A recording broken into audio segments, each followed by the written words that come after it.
dia! Tudo cada vez melhor? Espero que seja tudo cada vez melhor na sua vida. E hoje, então, dando continuidade à nossa 17ª live do estudo do livro de Paramahansa Yogananda, Autobiografia de um Yogi. Hoje nós vamos conhecer um pouco mais dessa autobiografia, dessa trajetória de Yogananda, né, e de seu guru, Shri Yukteswar também, sobre a predestinação de Yogananda, então, como um elo da yoga entre o Ocidente e o Oriente. E também vamos conhecer como foi, né, o fim da encarnação do grande guru de Shri Yukteswar, Lahiri Mahashaya, aqui nessa encarnação como chefe de família. Vamos entender mais, conhecer mais algumas histórias também sobrenaturais que a gente encontra nesse livro. Então, começando esse capítulo de hoje, que fala sobre o interesse de Babaji pelo Ocidente. Então, estavam lá reunidos, né, Yogananda ouvindo Shri Yukteswar falando, ensinando sobre as escrituras, e então, dado momento, na varanda em Serampore, eles estavam lá e Yogananda indagou ao Shri Yukteswar se ele já havia encontrado Babaji alguma vez, né, aquele avatar conhecido como pela sua imortalidade. E aí, nesse momento, Shri Yukteswar sorriu para Yogananda e respondeu dizendo que, na verdade, ele tinha se encontrado 3 vezes com Yogananda nessa sua trajetória de vida. E aí ele começou a contar como é que foram essas trajetórias, né, da sua encontro com Shri Yukteswar e Babaji pela primeira vez. Ele diz que ele estava numa Allahabad Kumbh Mela, que era uma feira religiosa que desde tempos imemoriais acontecia, de 3 em 3 anos em cidades diferentes. Essa grande festa religiosa, claro, tinha objetivos espirituais e juntava uma multidão, né, hindus aos milhões, entre sadhus, yogis, swamis e ascetas, estavam lá presentes, eremitas, concedendo as suas bênçãos. Contudo, né, o Swami Yukteswar, que na época não era ainda, né, da ordem dos swamis, mas já havia sido iniciado na Kriya Yoga, foi incentivado então por Lahiri Mahashaya, seu guru, em 1894, a ter uma experiência nessa festa religiosa chamada Kumbh. Mas ele foi, então, estava lá no meio daquelas milhares de pessoas, estava tonto entre a multidão e não conseguia enxergar o rosto de nenhum iluminado, de nenhum mestre iluminado. Ele estava, então, decepcionado no meio daquela multidão, atravessou uma ponte e ficou ali reflexionando, pensando naquele caos de ruídos e de mendigos, né, que muitos daqueles ascetas ficavam ali pedindo esmolas, era uma prática comum. E ao mesmo tempo que ele via esse cenário, ele se reportava, então, lembrando dos cientistas ocidentais, com as descobertas daquela época, tudo que eles estavam fazendo para a humanidade, de benefício prático da humanidade, né, em paralelo com o que ele estava vendo ali daquela grande quantidade de mendigos, né. Então, estava bastante decepcionado com aquela festa religiosa. Aí, naquele momento, um sannyasi, né, uma pessoa que é um renunciante, apareceu próximo de Shri Yukteswar e simplesmente disse que um santo queria vê-lo. E ele, então, foi, junto com esse sannyasi, até uma árvore, onde estava ali o guru e alguns discípulos em volta. E essa figura desse guru parecia, né, para Yukteswar, luminosa. Ele tinha olhos escuros e resplandecentes, segundo ele conta, e esse guru levantou-se assim que Yukteswar chegou próximo da árvore e o abraçou. Abraçou bastante alegre, dizendo Swamiji, né, que é uma forma carinhosa de tratar um Swami, da ordem dos Swamis. Mas, como eu falei, ele ainda não havia sido nomeado como Swami, mas o guru naquele momento, aquele grande santo, o considerou como Swami e já o cumprimentou dessa forma. Então ele respondeu, mas eu não sou um Swami ainda. E ao que esse guru então disse, aquele a quem eu dou por orientação divina o título de Swami nunca o perde. Então ele percebeu nas palavras desse guru uma profunda convicção da verdade que soava então pelas suas palavras. E sentiu-se também instantaneamente mergulhado numa onda de bênção espiritual, que é algo também que acontece na presença desses grandes seres, esse sentimento de estar mergulhado em bênção espiritual. E aí esse guru perguntou para ele: o que acha do Kumbh Mela? O que achou dessa grande festa religiosa? E aí ele conta da sua decepção, né, parece que estava ali no meio de um monte de mendigos. E aí, então esse guru disse para ele: pelos erros dos muitos, não julgue o todo. Tudo na terra tem caráter misto, como uma combinação de areia e açúcar.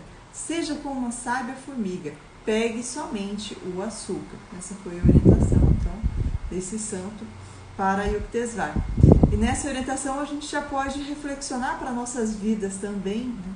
Esse alerta desse sábio para que a gente seja também sábios, buscarmos a sabedoria, evitarmos que o mal domine, né, o nosso ambiente, o nosso reino mental e sim buscar sempre ficar com o açúcar, ficar com o melhor do que nos acontece. Continuando, o santo dizia que sentia a angústia do coração de Yukteswar, né, percebia o quão amplo era o seu coração, que estava ali abarcando Oriente e Ocidente, incluindo todos. E o Yukteswar, então, mais uma vez falando, né, sobre essa reflexão dele sobre esses grandes homens do Ocidente, mas que apesar do seu grande adiantamento intelectual, estavam apegados também ao materialismo e a seus próprios credos, então aí fechados, né, fanáticos muitos em seus próprios credos. Então esse santo respondeu dizendo que o Oriente e o Ocidente deveriam estabelecer um dourado caminho do meio, entre atividade e espiritualidade. Esse era o interesse desse grande santo. Então a Índia poderia aprender do Ocidente o desenvolvimento material e, em troca, ensinar métodos universais que possibilitariam ao Ocidente basear as suas crenças religiosas nos alicerces inabaláveis da ciência da yoga, né, da união com Deus. Então a Índia poderia aprender do Ocidente e, né, essa parte de desenvolvimento material e ensinar também esses métodos universais, esses métodos que abrangem todas as crenças e possibilitam então essas crenças estarem alicerçadas nessa união com Deus. Continuando, o santo disse: você, Swamiji, tem um papel a desempenhar nesse intercâmbio harmonioso que se efetuará entre o Oriente e o Ocidente. Daqui a alguns anos vou lhe enviar um discípulo que você treinará para divulgar a yoga no Ocidente. As vibrações de muitas almas sedentas de espiritualidade chegam de lá até mim, como um dilúvio. Percebo santos em potencial na América e na Europa, esperando para serem despertados. Assim falou o santo para Shri Yukteswar. Então, vê que é interessante, né, ele dizer que daqui a alguns anos vou lhe enviar um discípulo que você treinará para divulgar a yoga no Ocidente e Oriente. E aí, nesse momento da história que Shri Yukteswar estava contando lá na varanda de Serampore para os seus discípulos, ele se virou para Yogananda, que estava também lá sentado naquela época, e disse: você é o discípulo que há muitos anos Babaji prometeu me enviar. Nas lives anteriores, né, mas para o início dessas nossas lives, a gente já comentou aqui esse encontro esfuziante, de esfuziante alegria que aconteceu entre o seu guru de Yogananda, Shri Yukteswar, e o Yogananda, né? Esse encontro que nesse momento foi então predestinado que aconteceria. E aí Yogananda conta que ficou feliz de saber que, né, na verdade, aquele grande santo que estava ali naquela árvore falando era Babaji, e que ele guiara os seus passos até Shri Yukteswar. Mas considerava naquele momento ali, naquela varanda, difícil visualizar-se no remoto Ocidente. Lembrando que a gente está falando aí de final, né, do início do século XX. Então, naquela época, uma viagem de navio da Índia até a América demorava em torno de 3 meses. Então, era uma coisa assim que muito remota para eles imaginarem naquela época. E ele lá também estava na sua nação, na sua casa, né? Então, perto das pessoas que ele amava. No próximo capítulo ele vai contar essa história, como é que foi essa sua ida para o Ocidente. Então, continuando a história, também aquele santo, debaixo daquela árvore, pediu para que Shri Yuktesvar escrevesse um pequeno livro a respeito da harmonia subjacente entre as escrituras cristãs e hindus. E Yuktesvar, naquele momento, indagou se ele seria capaz dessa tarefa, né? E aí, então, o santo o disse: por que duvida? Na verdade, quem é o dono, né? Quem é o todo desse trabalho, quem é o autor de todas as ações? Né? Quem é? Tudo o Senhor faz, que o Senhor me faz dizer, ele estava dizendo, está destinado a materializar-se como verdade. Então, aquele grande santo pediu para que ele não duvidasse. Por que ele estava duvidando? Se não era exatamente ele quem faria as obras, né? O Senhor é quem faz todas as obras. E o Yuktesvar então se sentiu investido de poder em virtude das bênçãos desse santo e concordou em escrever o livro. E aí, sentindo que já era hora de ir embora, começou a se arrumar para sair, para voltar então para sua cidade. Foi então que esse santo confiou uma mensagem ao guru de Yuktesvar, Lahiri Mahashaya, e disse, né, que quando o livro estivesse acabado, ele também faria uma visita. Então ele passou uma mensagem que o Yuktesvar deveria dar a Lahiri Mahashaya, eu vou dizer qual foi, e também disse que quando ele terminasse esse livro, né, que seria ali um paralelo entre as escrituras cristãs e hindus, ele faria uma visita novamente. Chegando então na residência de Lahiri Mahashaya, Yuktesvar começou a contar tudo o que aconteceu e Lahiri Mahashaya indagou a Yuktesvar se ele não havia reconhecido Babaji, que na verdade aquele santo que estava ali, na verdade era Babaji, o grande avatar imortal. Yuktesvar ficou surpreso, né, querendo voltar naquele mesmo tempo para poder mostrar toda a sua devoção que ele não conseguiu naquele momento mostrar, porque ele não tinha reconhecido, mas Lahiri Mahashaya então o acalmou dizendo e lembrando da promessa, né, de Babaji, de que ele viria assim que ele terminasse esse livro que foi incumbido de fazer. Então, naquele momento também, Yuktesvar passou a mensagem que Babaji então tinha dado para Lahiri Mahashaya, que dizia que a energia daquela vida estava próxima a se estagnar.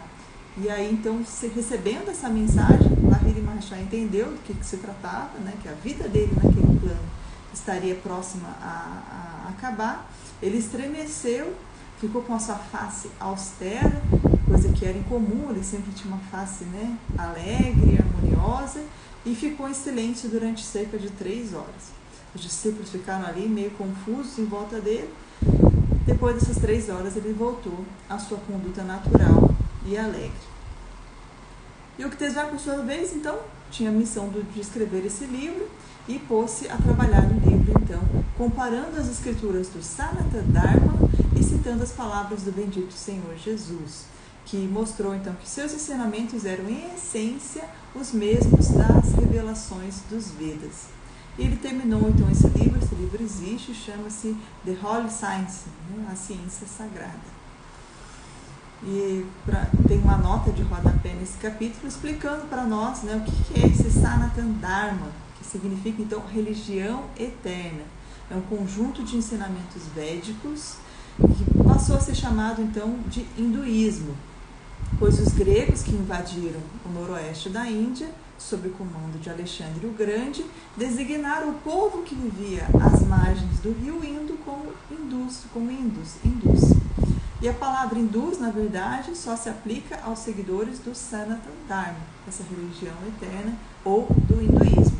O termo indianos, por sua vez, né, refere-se tanto aos hindus quanto aos muçulmanos, bem como outros habitantes do solo da Índia. E também, né, índios, nós temos aqui na América, e segundo ele coloca aqui, essa curiosidade, graças ao desconcertante erro geográfico de Colombo, né, que chamou os aborígenes que ele encontrou aqui naquela época, né, há 500 anos atrás, como índios, porque ele estava indo para a Índia, né, ele errou na sua trajetória e achou que estava chegando na Índia, chamou de índios, mas na verdade índios são todo o conjunto de pessoas que vivem necessariamente na Índia. E esse antigo nome da Índia, ele vai contar pra gente, na verdade, era Aryavarta, literalmente domicílio dos arianos. A raiz sânscrita de Arya é valoroso, santo, nobre. Esse era o nome antigo da Índia, Aryavarta, que significa domicílio dos arianos, e Arya é valoroso, santo, nobre. Mas ele vai lembrar que o etnólogo que fala que a raça ariana, referindo-se a sangue, olhos e cabelos, comete um grande equívoco. Então, continuando, Yukteswar, então, na manhã seguinte, ao fim dos seus esforços literários, concluindo o livro, ele foi ao Rai Ghat para banhar-se no Ganges. Então, a gente vai lembrar que a gente está falando aí de final de 1800.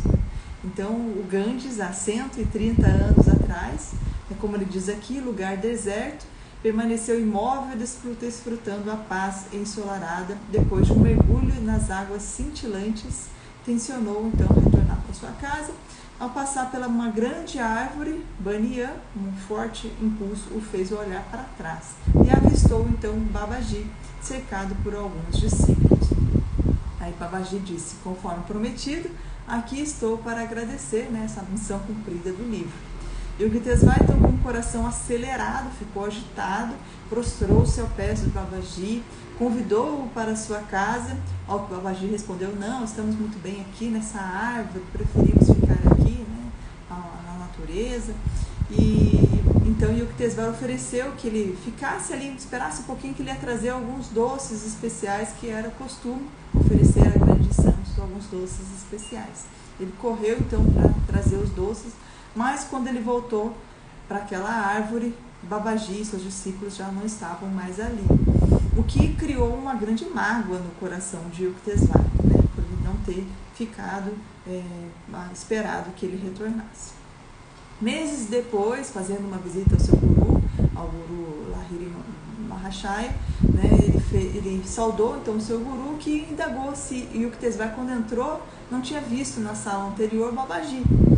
E aí eles voltaram nessa sala anterior e lá estava a forma de Babaji florescendo como um lótus perfeito. Mas lembra que Yukteswar ainda estava magoado com Babaji, nesse momento então ele, por conta dessa mágoa, ele não se curvou como era de costume, né, fazer essa reverência. E Babaji explicou que ele havia cumprido a promessa de vir, né, depois que o livro tivesse terminado, mas que ele não disse o quanto tempo ele ficaria. E também disse que o Yukteswar estava muito agitado. Lembra que ele estava com o coração acelerado, o santo, né? Que quase o havia varrido no éter pelo vendaval da sua inquietude. Então a gente pode reflexionar também com esse exemplo, né?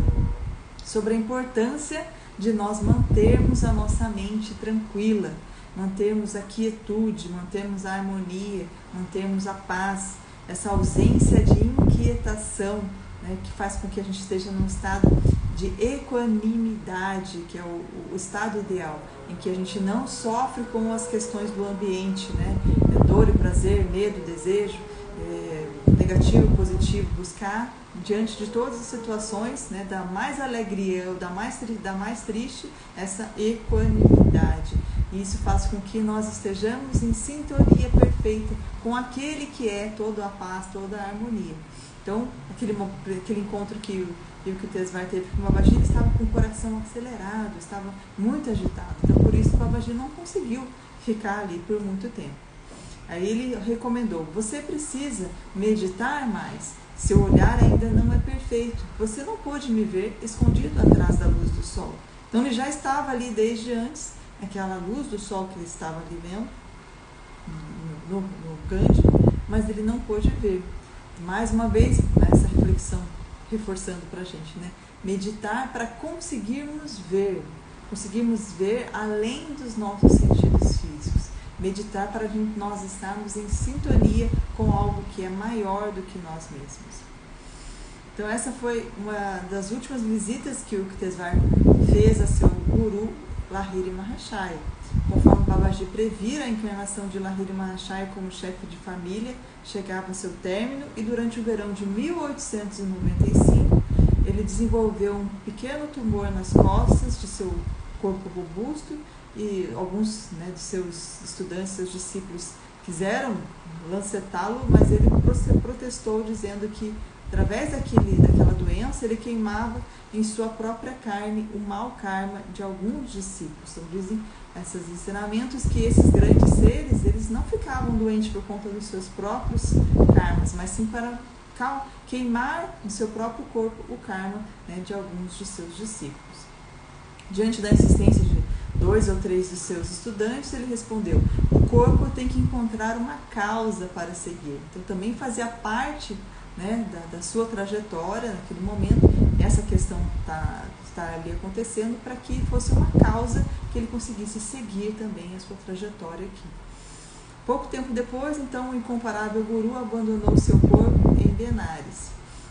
E aí, anos mais tarde, mais para frente do livro, ele vai contar essa história novamente. O Swami Keshavananda contou muitos detalhes admiráveis sobre essa partida de Lahiri Mahashaya. Então, durante as horas daquele dia, o mestre explicou o Gita, ficava no dia de sua partida, ele estava ali explicando o Bhagavad Gita, e depois, com simplicidade, ele dirigiu-se aos seus discípulos dizendo: volto para casa. É interessante, né, ele dizer isso, né, como diz na Bíblia, né, e nós temos muitas moradas, então ele dizendo que naquele momento ele ia voltar para casa. E aí os discípulos ficaram, né, totalmente desolados, chorando muito, e ele disse: consolem-se, eu ressuscitarei. Após essa afirmação, Lahiri Mahashaya levantou-se de seu assento, 3 vezes girou em seu corpo em círculo e sentou-se na postura de lótus, de frente para o norte, e gloriosamente entrou em Mahasamadhi. Então, mais uma nota de rodapé explicando essas ações, né, que ele fez de girar 3 vezes o seu corpo em círculo, sentar-se na postura de lótus para frente para o norte, fazem parte do ritual védico usado pelos mestres, que sabem antecipadamente quando chegará a hora final para o seu corpo físico. E então, essa última meditação, durante a qual o mestre funde-se no Om cósmico, essa energia criadora do universo, né, essa meditação é chamada de Maha, ou grande, né, grande Samadhi, essa grande meditação. Ele foi então cremado, segundo os ritos solenes reservados aos chefes de família, no Ghat Manikarnika, junto ao Ganges sagrado. E após o cumprimento dessa previsão do fim da vida de Lahiri Mahashaya, 3 grandes discípulos relataram ter visto o mestre aparecido em 3 cidades diferentes à mesma hora, às 10 da manhã. Então, ele cumpriu a sua mensagem, dizendo que ele ressuscitaria, né? E essa mensagem principal dessa live de hoje é realmente, né, a mensagem principal de todo o livro, de que nós precisamos meditar para estar em sintonia com algo maior que nós mesmos e conquistarmos esse estado espiritual de vivermos nesse mundo, buscando elevar-se acima deles e, né, acima de todas as situações que nós vivenciamos aqui, nós estarmos, né, buscando estar elevando-nos acima de todas essas situações. Buscando estar então nesse estado espiritual de viver no mundo, mas não estar no mundo, né? Estar um pouquinho acima, buscando elevar-se a algo maior que nós. E assim eu vou encerrando a live de hoje, agradeço a participação, até o próximo vídeo. Muito obrigada, fique com Deus, até mais.